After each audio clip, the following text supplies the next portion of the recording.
नमस्कार। आज हम आपको साझेदार को लाभ का आश्वासन या गारंटी के संबंध में समझाएंगे। साझेदार को लाभ का आश्वासन या गारंटी मतलब साझेदार को मिलने वाली लाभ की राशि। ये दो प्रकार से गारंटी दी जा सकती है। नंबर एक, नए साझेदार को गारंटी, और नंबर दो, नए साझेदार द्वारा गारंटी। जब नए साझेदार को गारंटी दी जाती है तो ये गारंटी फर्म द्वारा दी जा सकती है और साझेदार द्वारा भी दी जा सकती है। अर्थात साझेदार एक निश्चित हिस्से के लिए साझेदार को गारंटी दे सकते हैं।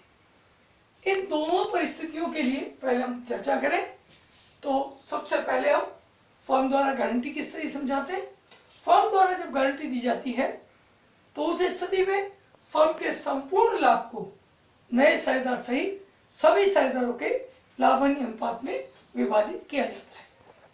लाभांश अनुपात में विभाजन करने के बाद हम देखते हैं कि गारंटी पाने वाले साझेदार को कितने रुपए की कमी रही, अर्थात उसकी गारंटी में कितने हिस्से की कमी आई। उस कमी को शेष साझेदारों के जो बाकी बचे हुए साझेदार होते हैं पुराने, उनके लाभांश अनुपात से चार्ज किया जाता है। अर्थात उनके लाभांश अनुपात में से उन्हें मिलने वाले लाभ के हिस्से में से राशि कम कर दी जाती है तथा गारंटी पाने वाले साझेदार के हिस्से में ऐड कर दी जाती है। जब कोई साझेदार गारंटी देता है तो भी ऐसी स्थिति में संपूर्ण लाभ को सभी साझेदारों में डिस्ट्रीब्यूट करते हो, नए साझेदार सहित, और नए साझेदार यानी गारंटी पाने वाले साझेदार की कमी को गारंटी देने वाले साझेदार के हिस्से से पूरा किया जाता है। यहाँ जो साझेदार गारंटी देता है उसके लाभ हिस्से में से माइनस किया जाता है तथा गारंटी पाने वाले साझेदार के हिस्से में ऐड कर दिया जाता है। इन दोनों तथ्यों को समझने के लिए हम एक एग्जांपल लेते हैं। जैसे कि हमने माना एक्स और वाई 3:2 के अनुपात में साझेदार हैं। उन्होंने मिस्टर जेड को 1/5 हिस्से के लिए साझेदार बनाया। यहाँ एक्स और वाई ने अपने लाभों में किसी प्रकार का कोई परिवर्तन नहीं किया तथा फर्म जेड को 50,000 रुपये न्यूनतम लाभ की गारंटी दी गई। फर्म का लाभ वर्ष के अंत में 1,50,000 रुपये रहा। ऐसी स्थिति में लाभांश नियोजन खाता बनाना है यदि गारंटी फर्म द्वारा दी जाए, यदि गारंटी किसी साझेदार द्वारा यानी एक्स द्वारा दी जाए। जब फर्म द्वारा गारंटी देने की बात आती है तो हम संपूर्ण लाभ को अर्थात 1,50,000 रुपये के लाभ को एक्स और वाई और जेड में उनके लाभांश अनुपात में डिस्ट्रीब्यूट करते हैं। जेड का हिस्सा 30,000, 1,20,000 में से एक्स और वाई को 3:2 के आधार पर 72,000 और 48,000। अब हमने देखा कि मिस्टर जेड के हिस्से में कुल 20,000 रुपये की कमी है।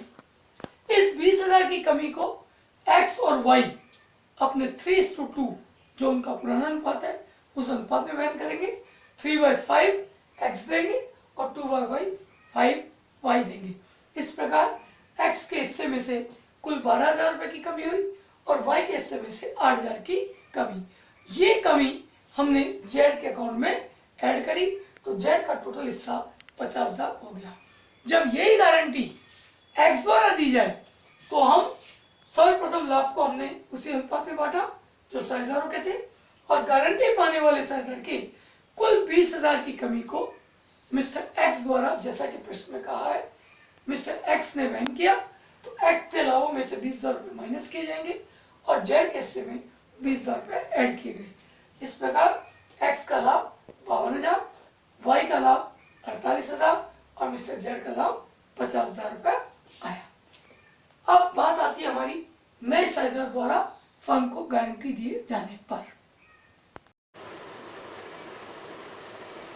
नए साझेदार द्वारा गारंटी दिए जाने की स्थिति में हम ये ध्यान रखेंगे कि नए साझेदार ने फर्म को कितने की गारंटी दी। यदि नया साझेदार फर्म को गारंटी देता है तो सर्वप्रथम हम ये देखेंगे कि नए साझेदार ने फर्म को गारंटी कितनी की दी है और उसके द्वारा फर्म को कुल लाभ कितना कमाकर दिया गया।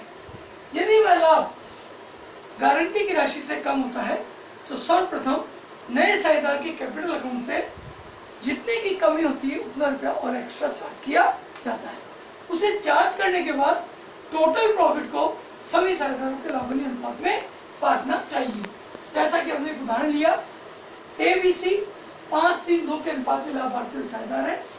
सी ने फर्म को न्यूनतम 60,000 रुपए लाभ कमाने की गारंटी दी, परंतु सी के द्वारा केवल 40,000 रुपए ही कमा कर दिया गया और इस प्रकार फर्म का कुल लाभ 1 लाख रुपए रहा, जिसमें सी का लाभ शामिल है। अब चूंकि यहाँ पर सी ने गारंटी 60,000 की दी थी और सी के द्वारा केवल 40,000 रुपए ही लाभ कमाया गया, तो सबसे पहले हम हमारे दिए गए लाभ में 20,000 रुपया जो सी का कम पड़ा वो सी के कैपिटल अकाउंट से चार्ज करेंगे। हम profit and loss appropriation account बनाए, इसमें फर्म द्वारा कमाया गया 1 लाख रुपया, साथ में सी के द्वारा जो कमी रही उस कमी के 20,000 रुपये हमने सी के कैपिटल अकाउंट से चार्ज किए। ऐसे कुल लाभ फर्म का 1,20,000। इस 1,20,000 को सभी साझेदारों के लाभांश अनुपात 5-3-2 में विभाजित किया गया। उस आधार पर 5/10, 3/10, 2/10 के आधार पर 60,000, 36,000 और 24,000 रुपया लाभ विभाजित किया गया। यदि हम इस सवाल में थोड़ा सा परिवर्तन करें कि यदि मिस्टर सी ने फर्म को 60,000 की ही गारंटी दी, लेकिन बी को ए के द्वारा न्यूनतम 40,000 की गारंटी दी जाए, बी को ए के द्वारा न्यूनतम 40,000 की गारंटी दी जाए, तब प्रश्न में क्या परिवर्तन होगा? तो ऐसी स्थिति में भी पहले हम फर्म को गारंटी देने वाले साझेदार की कमी को उस साझेदार के पूंजी खाते से चार्ज करेंगे।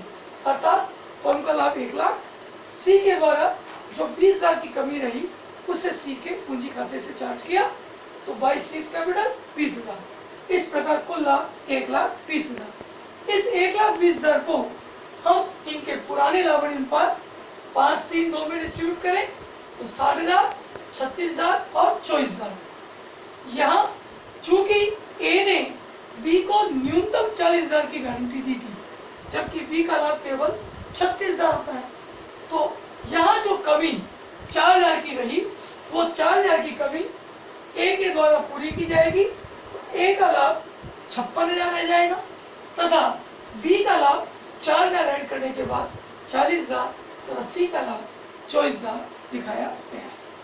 धन्यवाद।